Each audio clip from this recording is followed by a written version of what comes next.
Darkness was the first thing you felt, not the peaceful kind, the suffocating kind, the kind that clung to your skin and crawled into your lungs. Your head throbbed as consciousness slowly returned, a sharp ache bulging behind your eyes. The smell hit you next, metallic, heavy, unmistakable. Your lashes fluttered open. Dim yellow lights flickered overhead, barely illuminating the concrete walls of the basement. Restless bled down the corners. The floor beneath your feet was cold, damp, sticky in places you didn't want to think about, and then you saw him. He sat across from you, relaxed, legs spread wide.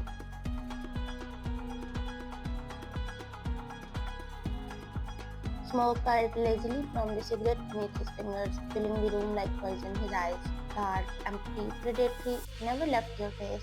Taehyung, no, we. Your wrists were bound to the chair, panic surged through you, but you swallowed it down. Screaming wouldn't save you here.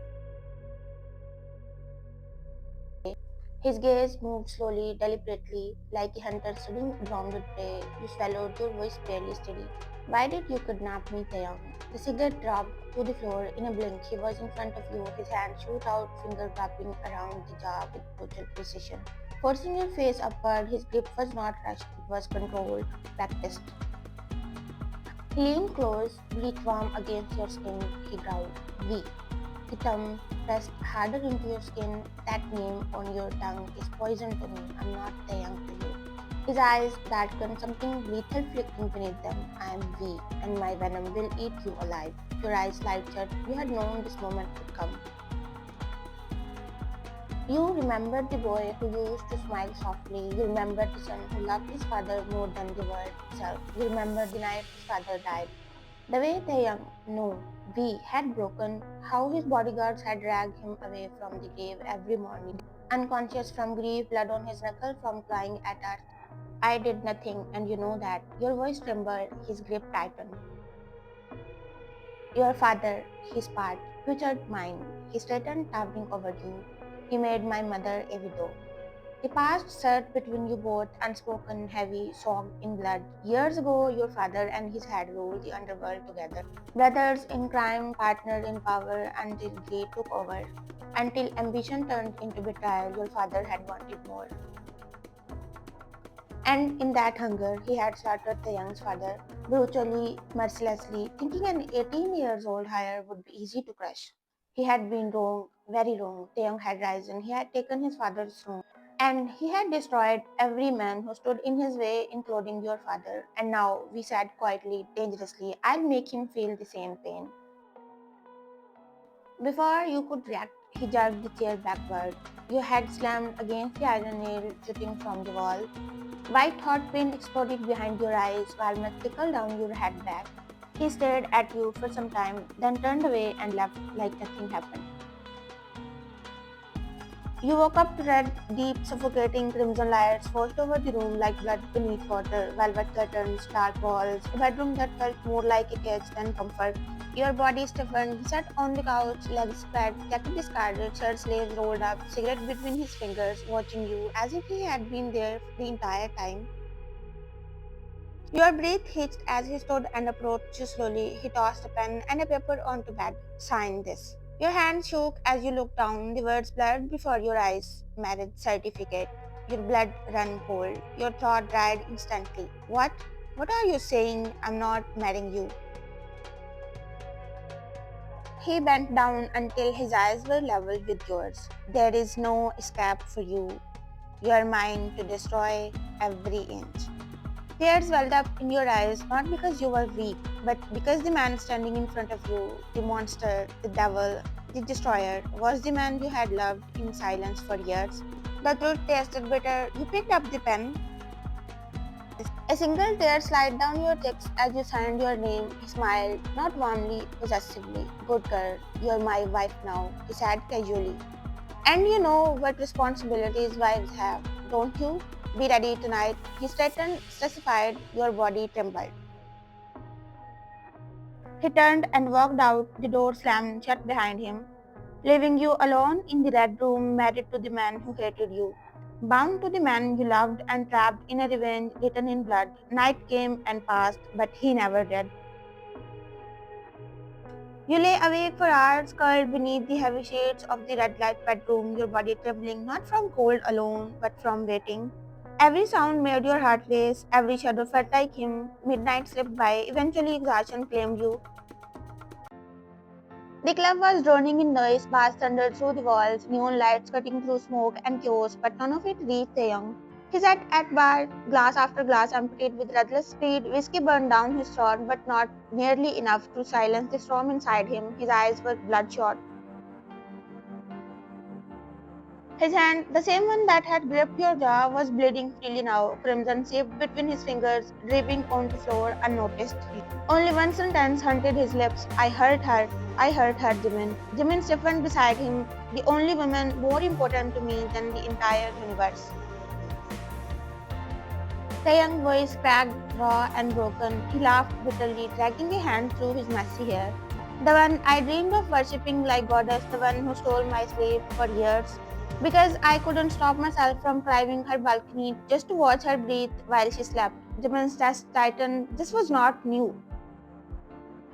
Taeyang had loved you since childhood, long before either of you knew what love even meant. I made her cry, Taeyang whispered. I became the reason for her pain. He slammed his fist onto glass table. It shattered, blood spilled faster. Jimin wrapped his arm around him, pulling him into tight embrace. Don't hurt yourself, Tae. To the world, Taeyang was a monster. To Jimin, he was still the boy who needed someone to hold him together. She's your wife, Jimin said gently. Go talk to her. Don't destroy what is already bleeding. You know who the real sinner is. His voice hardened, just enough to cut through the fog. Punish him as brutally as you want, but don't destroy the woman you love. The young sagged against him. Come on, Jimin said. Let's go home. Jimin carefully took him to car, then drive off to his grand mansion. The knock startled you awake, your heart slammed violently against your ribs. This is it. Your hands shake violently. Sweat dripping from your forehead in a cold night of December, your legs trembling as you walk to the door, every step heavy with fear. You opened it and nearly collapsed. The young hung from Jimin's shoulder, barely conscious. His hair was a mess, eyes glassy, face pale, blood stained his hand, defeated, broken.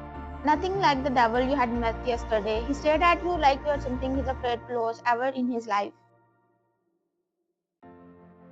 With Jimin's help, you guided him to the bedroom. Jimin lingered for a moment, watching you both, then quietly left. The door closed.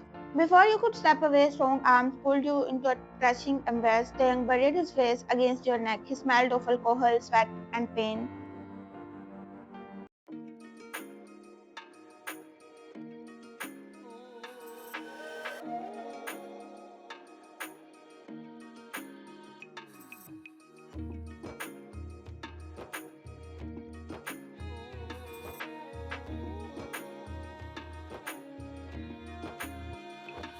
Morning arrived quietly. You woke up to a deep groan. The young stiffened, his breath heat laying beneath you as reality crashed down on him.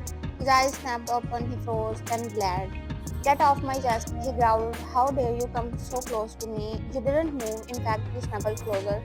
I am comfy, you mumbled, and sleepy, so be quiet.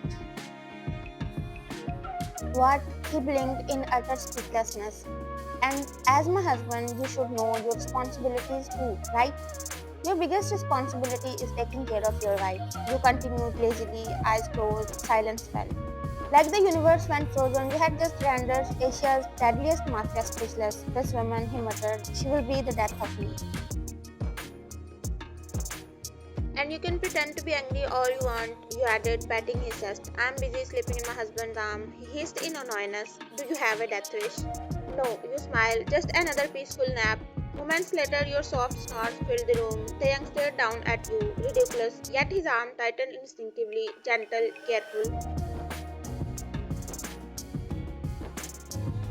Peace washed over him, a peace he had not felt in years. She was his legally and damn it, lovingly. He leaned down, pressing a kiss to your temple. You are going to be the death of me, Vayan. Mrs. Vayan Kim Taeyong, he murmured. He cursed under his breath. You are pretending to sleep, he spoke, annoyed.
called her in living room, his voice cold, sharp, lethal, every syllable measured, every pause intended to pierce.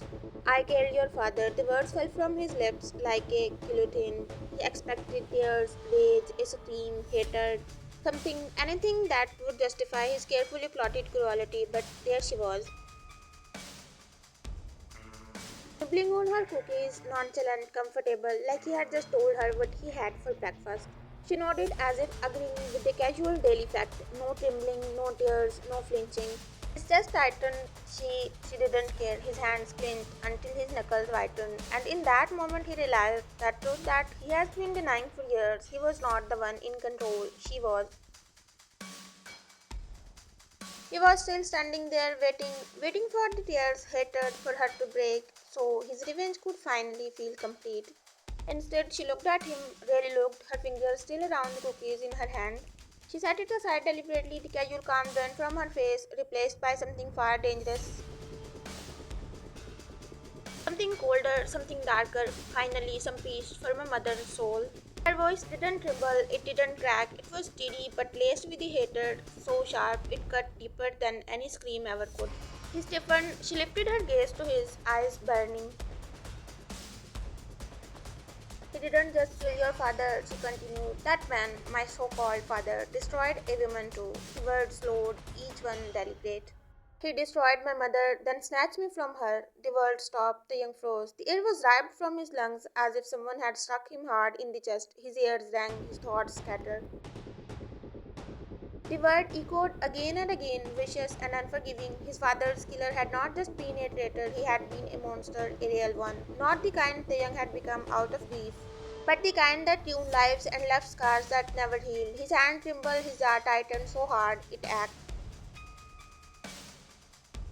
And then she smiled, not a soft or happy one, a smile sharpened by survival. Thank you for ending him, she said, her voice finally breaking.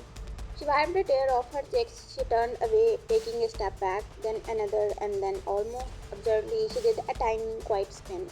A small, awkward little dance like a child celebrating something only they could understand. Freedom, justice, release. She laughed under her breath and walked out, leaving Taeyang standing there alone, hollow, and utterly destroyed. For the first time in his life, the weight on his chest was not revenge, it was love. A slow smile curled on his lips, watching her dashing back to kitchen for another supply for her bottomless pit tummy. She was really happy. The storm returned, not loud, violent, but soft. She walked back in with a plate full of chocolate cake, completely unbothered. As if the world had not just been split apart. Without asking, she settled between his legs, turned the TV on to some overly romantic series, and leaned back against his chest like she belonged there. Like she always had, he stared at her, stunned. Excuse me, what do you think you are doing? He spoke in utter disbelief. I'm comfy, she replied simply, spoon in hand, and I'm watching TV. She tilted her head up and grinned. That's when he saw it. Peace, relief, justification, like the war she had been fighting her whole life was finally over.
At dawn, she slept peacefully in his arms, safe, unafraid, like no harm could ever reach her under his shadow. And it never would. Not a threat, it was a woo. He stared at her as she slept, not softly, never softly, because a devil's love was never gentle. It was consuming, possessive, insane, and she was that obsession wrapped in skin and breath, the only thing capable of calming the monster inside him. He lowered his face to her neck, nuzzling there slowly, a low hum vibrating from his chest like an addict finally holding his cure after a lifetime of withdrawal. His arms tightened around her waist, not enough to hurt, enough to remind the world she was claimed. A strange satisfaction washed over him, dark, dangerous, absolute. She was his, finally, in every way possible, and in every way that defied reason, morality, and fate itself. The devil had found something worth keeping, and heaven itself wouldn't be able to take her away from him.